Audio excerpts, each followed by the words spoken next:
తరచూ మనం ఆన్లైన్లో ఫేక్ వస్తువులు చూస్తూ ఉంటాం.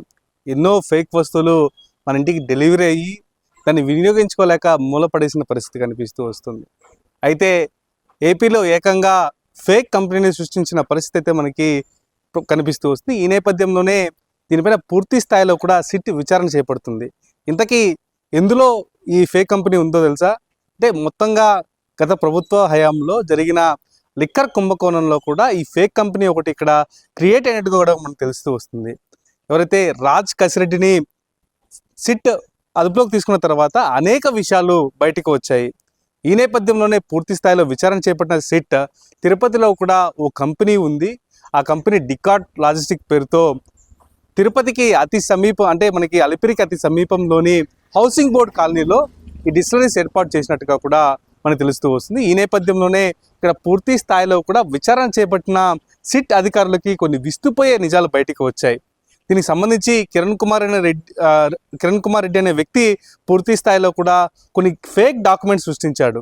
ఆ ఫేక్ డాక్యుమెంట్లు ఏంటంటే, ఇక్కడ ఒక డిస్టిలరీ కంపెనీ ఉంది. డిస్టిలరీ కంపెనీ కూడా డికాట్ లాజిస్టిక్ పేరుతో కూడా నెలకొల్పడం జరిగింది. ఇక్కడ పూర్తి స్థాయిలో కూడా గత 5 ఏళ్ల కాలంలో మద్యం తయారీ చేసి ఆ మద్యాన్ని కూడా రాష్ట్ర వ్యాప్తంగా పంపిస్తున్నట్లు ఒక ఫేక్ డాక్యుమెంట్ని క్రియేట్ చేసి ఆ ఫేక్ డాక్యుమెంట్ ద్వారానే భారీ మొత్తంలో కూడా అవినీతికి పాల్పడినట్టు కూడా మనకు తెలుస్తూ వస్తుంది. దీనికి సంబంధించి పూర్తి స్థాయిలో కూడా సిట్ విచారణ సాగుతున్న నేపథ్యంలో పూర్తి స్థాయిలో కూడా ఇక్కడే కాదు పలు చోట్ల కూడా ఈ ఫేక్ కంపెనీ సృష్టించారంటూ కూడా ఆరోపణలు వినిపించాయి. అయితే చిత్తూరు జిల్లాకు సంబంధించి ఇప్పటికే 3 వ్యక్తులు ఈ కేసులో ఉన్నట్టు కూడా మనకి తెలుస్తూ వస్తాయి. అయితే మొత్తం మీద మనం చూస్తున్నాం, ఈ డోర్ నెంబర్ అయితే ఇదే.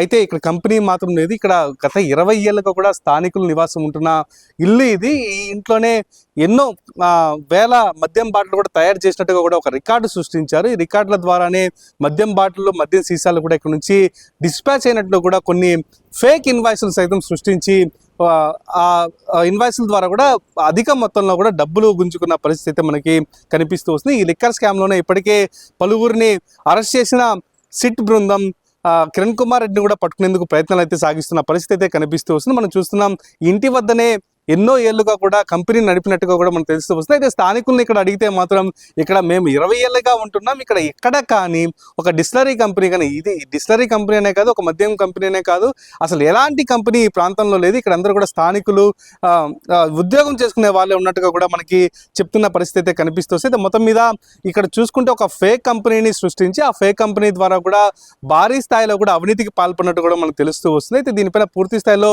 సిట్ కూడా విచారణ చేపడుతున్న పరిస్థితి కనిపిస్తూ వస్తుంది. మొత్తం మీద ఈ సిట్ విచారణలో పూర్తి స్థాయిలో కూడా కిరణ్ కుమార్ రెడ్డి ఎలాంటి అవకతవకలకు పాల్పడ్డాడు, అసలు ఎలాంటి చర్యలు తీసుకున్నారు, అసలు ఇదే కాకుండా ఇంకా ఎన్ని ఫేక్ కంపెనీలు సృష్టించారన్న ఒక కోణంలో కూడా విచారణ సాగుతున్న పరిస్థితి మనకు కనిపిస్తూ వస్తుంది. ఈ నేపథ్యంలోనే ఇదే స్కామ్లో ఇప్పటికే రాజ్ కసిరెడ్డిని అదుపులోకి తీసుకున్న సిట్ కమిటీ ఇప్పటికే పలువురిని కూడా రాజకీయ ప్రముఖులను కూడా విచారణ చేపట్టిన పరిస్థితి.